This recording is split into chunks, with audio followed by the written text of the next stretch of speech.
नमस्कार, बहुत बहुत स्वागत है आपका न्यूज़ 18 के डिजिटल प्लेटफॉर्म पर। मैं हूं आपके साथ ऋतु ज्ञानवाली। अमेरिका और चीन के बीच चल रहे टैरिफ वॉर में भारत अपनी नई चाल अब चल रहा है। भारत ने साफ कर दिया है कि वो अमेरिकी ब्रांड्स के लिए उन उत्पादों को बनाने को तैयार है जो अभी चीन में बनते हैं। इससे भारत एक मजबूत मैन्युफैक्चरिंग हब बन सकता है।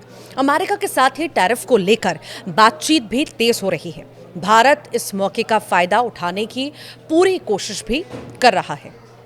अमेरिकी राष्ट्रपति डोनाल्ड ट्रंप की ओर से दुनिया से शुरू किए टैरिफ वॉर से इतर भारत और अमेरिका के बीच इस मसले पर बातचीत तेजी से आगे बढ़ने के आसार हैं। दोनों देशों के अधिकारियों के बीच वर्चुअल बैठकें चल रही हैं और मई में दोनों देश व्यापार समझौते पर आमने सामने की चर्चा करेंगे। भारत ने वार्ता में तेजी लाने का भी फैसला किया है। वो 90 दिन की राहत अवधि का इंतजार नहीं करना चाहता। सरकारी सूत्रों का कहना है कि भारत बंदूक की नोक पर बातचीत नहीं करेगा। भारत कुछ झुकने को तैयार नहीं है खुद, लेकिन वो वैश्विक बाजारों, खासकर अमेरिका से ज़्यादा फायदा लेना चाहता है। अमेरिका को रूस से भारत के तेल आयात पर आपत्ति है और इसे ध्यान में रखते हुए भारत ने अमेरिका से तेल आयात बढ़ाने का प्रस्ताव रखा है और ये कदम व्यापार वार्ता का हिस्सा है। इसके अलावा भारत ने ऑटो पार्ट्स पर रियायत मांगी है और एप्पल के मोबाइल उत्पादों का भारत में उत्पादन बढ़ाने की योजना भी बनाई है। भारत ने अमेरिकी कंपनियों को भरोसा दिलाया है कि वो चीन में बनने वाले कुछ उत्पादों को भारत में बना सकता है। इससे भारत को मैन्युफैक्चरिंग हब के रूप में नई पहचान भी मिल सकती है। भारत इस बात को लेकर सतर्क है कि चीन और वियतनाम जैसे देश जो अन्य क्षेत्रों में भारी टैरिफ का सामना कर रहे हैं, भारतीय बाजार में अपने सामान की डंपिंग न करें। सरकार ने आयात पर नजर रखने के लिए एक समिति बनाई है। सूत्रों का कहना है कि भारत कंबोडिया और वियतनाम जैसे देशों के टैरिफ संकट का फायदा नहीं उठाना चाहता। भारत अपनी ज़रूरतों और हितों को प्राथमिकता देगा। सरकार का मानना है कि पारंपरिक बाजारों से हटकर नए उत्पादों और बाजारों पर ध्यान देना चाहिए। इसके लिए कॉरपोरेट सेक्टर को प्रोत्साहन दिया जाएगा ताकि वे प्रतिस्पर्धी उत्पाद बना सकें। सरकार को भरोसा है कि भारत टैरिफ के इस तूफान से बचा रहेगा। भारत न केवल अमेरिका के साथ अपने व्यापारिक रिश्तों को मजबूत करना चाहता है, बल्कि वैश्विक मंच पर अपनी स्थिति को भी अच्छा करना चाहता है। चीन और अमेरिका के बीच चल रही व्यापार जंग में भारत एक संतुलित रुख अपना रहा है।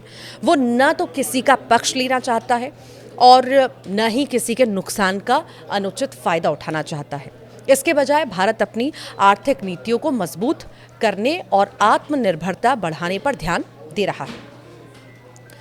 भारत की रणनीति साफ है। वह अमेरिका जैसे बड़े बाजारों के साथ बेहतर व्यापारिक रिश्ते बनाएगा, लेकिन अपनी शर्तों पर। एप्पल जैसे बड़े ब्रांड्स पहले से ही भारत में अपने उत्पादन को बढ़ा रहे हैं और सरकार इस दिशा में और कंपनियों को आकर्षित भी करना चाहती है। ऑटो पार्ट्स और इलेक्ट्रॉनिक्स जैसे क्षेत्रों में भारत अपनी क्षमता को और मजबूत करना चाहता है। साथ ही तेल आयात जैसे रणनीतिक कदमों से भारत अमेरिका के साथ अपने रिश्तों को और गहरा कर सकता है। चीन और अमेरिका के बीच टैरिफ वॉर ने वैश्विक व्यापार को हिलाकर रख दिया और इस संकट में भारत के लिए एक बड़ा मौका है। अगर भारत अपनी मैन्युफैक्चरिंग क्षमता को बढ़ाता है और अमेरिकी ब्रांड्स के लिए वैकल्पिक हब बनता है, तो ये न केवल आर्थिक विकास को गति देगा, बल्कि भारत की वैश्विक छवि को भी मजबूत करेगा। हालांकि इसके लिए सावधानी बरतनी होगी। चीन और वियतनाम जैसे देशों से डंपिंग का खतरा है और भारत को अपने बाजार को सुरक्षित रखना होगा। सरकार की नज़र नए बाजारों और उत्पादों पर है। वो कॉरपोरेट सेक्टर को प्रोत्साहन देकर भारत को प्रतिस्पर्धी बनाने की कोशिश कर रही है और ये समय भारत के लिए अपनी आर्थिक नीतियों को और मजबूत करने का है। अमेरिका के साथ वार्ता में भारत को अपनी शर्तों पर फायदा उठाना ही होगा ताकि वो वैश्विक व्यापार में एक मजबूत खिलाड़ी बन सके। भारत की रणनीति न केवल टैरिफ युद्ध के प्रभावों से बचाएगी, बल्कि उसे वैश्विक मैन्युफैक्चरिंग और व्यापार के नक्शे पर एक नई पहचान भी देगी। सरकार का आत्मविश्वास और साफ रणनीति इस बात का संकेत है कि भारत इस मौके को भुनाने के लिए पूरी तरह से तैयार है।